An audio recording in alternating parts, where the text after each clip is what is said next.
Happy Monday, Broncos. Welcome back from your spring break. We've got a little bit of Thunder news and a lot of March Madness news, so let's get into it. First up, March Madness. We open in Oklahoma City, where the Nebraska Cornhuskers packed out the Paycom Center to take on the Vanderbilt Commodores for their team's first ever second-round NCAA tournament game. It was a close one, with both teams trading barbs before Vanderbilt freshman Chandler Bing missed a layup. No, he doesn't know. He's not named after that guy. Price Sanford snagged the rebound, took it down court, and laid it off to Braden Frager, who hits the go-ahead layup. With only 2.2 seconds left, the Commodores had a last-gasp effort. Tyler Tanner's half-court shot comes that close to going in before rimming out, setting the Huskers to their first-ever Sweet 16. Now, meanwhile, in San Diego, we had a close one between the Kansas Jayhawks and St. John's Red Storm from New York, which will come up here as soon as we're watching this poor Vanderbilt player be crushed by that shot just barely missing. But anyway, St. John's, Kansas, another Hollywood ending here. As the last 3 seconds of the game dripped away, Red Storm guard Dylan Darling slipped and glided his way through the Gators' D to hit his first shot of the entire game. He was 0 for 4 before this. Also notice that he shot with his right hand. Darling is left-handed. After the game, St. John's head coach Rick Pitino said Darling had asked him to run that specific play and that the coach let him, saying, quote, "I knew he could get to the rim because he hadn't done a darn thing all night."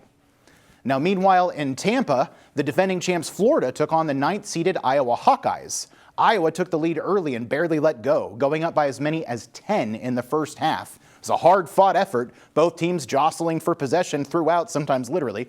But it was Alvaro Fulgueras who finished second in scoring for the Hawkeyes with 14 points and then hit the game winner, draining a three with 3.9 seconds left to make it 73-72 Iowa. Just absolutely stroked that shot in.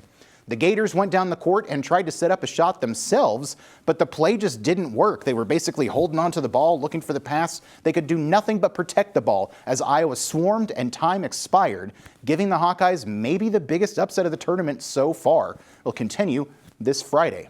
Now, continuing on basketball, but turning to the NBA, our beloved OKC Thunder have some great news for tonight's game at Philadelphia.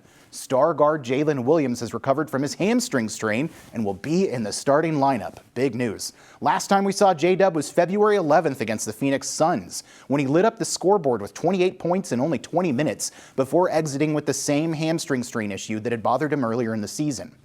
Now, the timing couldn't be more perfect for the Thunder, not only in terms of the late season playoff seeding push, but also because the Thunder have a key absence in tonight's game at that guard position.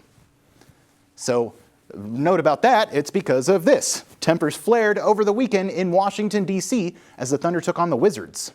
In their game against Washington on Saturday, things got heated as Wizard Justin Champagnie and the Thunder's Jalen Williams began getting a little too friendly with each other with a shoving match. A.J. Mitchell came over to stand up for his teammate and instead of breaking things up, exploded after Champagnie made contact with his face, leading to a really ugly scene at Capital One Arena.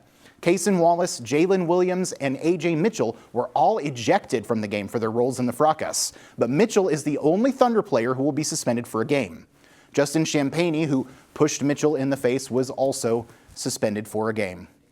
So that's all I've got for sports tonight. But Abby, how are we feeling since we finally get to watch J-Dub hit the court tonight? I am so excited. I absolutely love J-Dub in more ways than one. So thank you, Phil. Coming up, a childhood dream of racing